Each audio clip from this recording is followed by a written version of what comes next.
As uncertainty over what new reserves may eventuate under the Forest Peace deal continues, some Tasmanian specialty timber workers are looking at importing wood from overseas.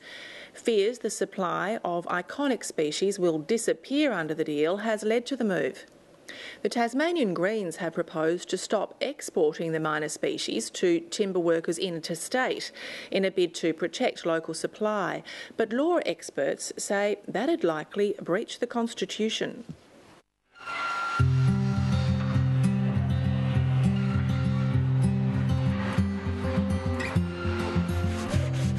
Oakdale Industries makes strip and parquetry flooring and other specialty timber products. It employs 38 people, 31 have a disability. Here at Oakdale, we're a $2.83 million business, an annual business, and in the last financial year, for example, some of these specialty timbers, which is inclusive of eucalypt, represented about 89% of that revenue. With the possibility of more forests being reserved under the intergovernmental agreement, John Hollis fears the supply of myrtle, sassafras and blackwood may disappear and mean a reassessment of the business. If they're not accessible, then that part of our business just won't be there. So the craft products that we manufacture, the flooring products that we manufacture out of those specialty timbers just won't happen. The flooring side of the company would probably continue, but possibly not using Tasmanian timber. With our major products, such as flooring products and the like, we were looking for an alternative species which is similar but not the same. Supply concerns have taken Mr Hollis overseas. The company that we actually spoke to was South American. It is a eucalypt species that we can actually get access to in volumes that would actually, suit our needs. Mr Hollis says it had come from regrowth forests. We're confident that if we needed to, and subject to shipping costs, subject to, a number of other issues, that we could actually import feedstock to offer us an alternative. The preference remains to use Tasmanian timber. Within 300 or 400 kilometre radius of where we are, rather than looking and investigating in as to whether we need to ship 20,000 kilometres from all around the world into Tasmania, we're using some which is going to actually be using a lot of carbon fuels and fossil fuels to ship it here. If we lose that timber, we can't transition out except for getting timber from overseas. And that's going to have a big impact on our brand.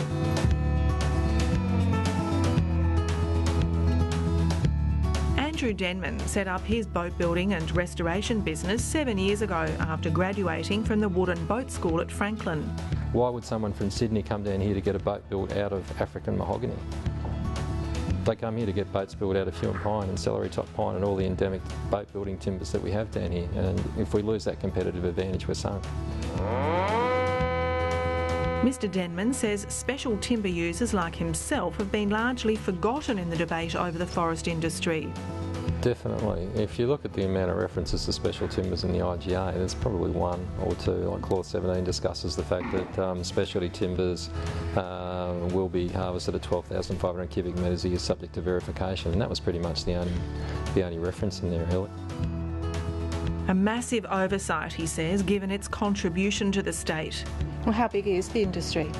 Look, it's never been officially quantified, but going on 2006 ABS census data, from what I can gather, we're looking at an industry that's worth about $250 million a year as an average figure to Tasmania, and it's employing over 2,000 full-time employees and around 8,000 part-time and I guess you could say hobbyists to a limited extent.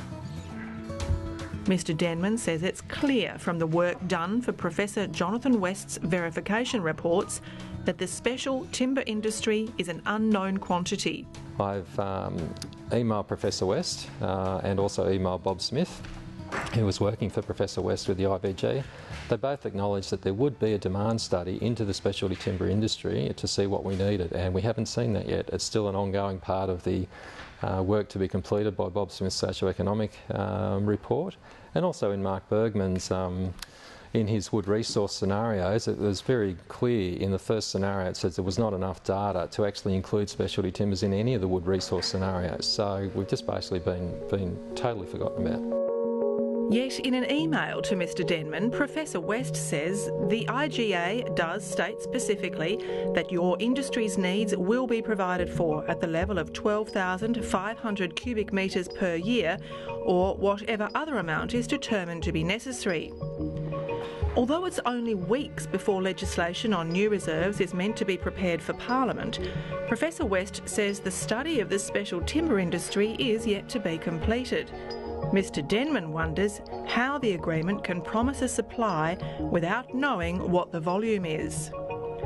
Forestry Tasmania says it's recently supplied around 19,000 cubic metres per annum to specialty timber users, but says with the new reserves it's unlikely it'll be able to supply even 12,500. That'll mean upward pressure on price. In anticipation, Craig Howard began stockpiling timber a few years ago. Over the last few years we supplied blackheart sassy for around about $340 to $400 a cubic metre. Some logs now go for over $1,200 a cubic metre. The fourth generation Tasmanian furniture maker is training his son to become the fifth.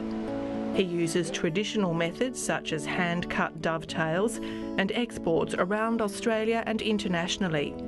This hue and pine piece will retail for around $40,000. But in a bid to extend his supply, such traditional methods and solid timber may become a thing of the past. Instead of doing totally solid timber furniture, which we have done basically for 27 years, maybe buying resaws and everything else to start cutting our own veneers to enhance the products we've got. Specialty timber users say they didn't have a seat at the table for discussions over the intergovernmental agreement. We don't rape and pillage the forest, we actually use it to value add a product. Do you accept that that there is a broad perception, and do you agree with the broad perception though that there has been a degree of rape and pillaging? Oh, for some parts of the industry, yes there has been. And I think we probably know who in the industry have done that. And it's been very detrimental. And I think now we're all going to be crucified for that.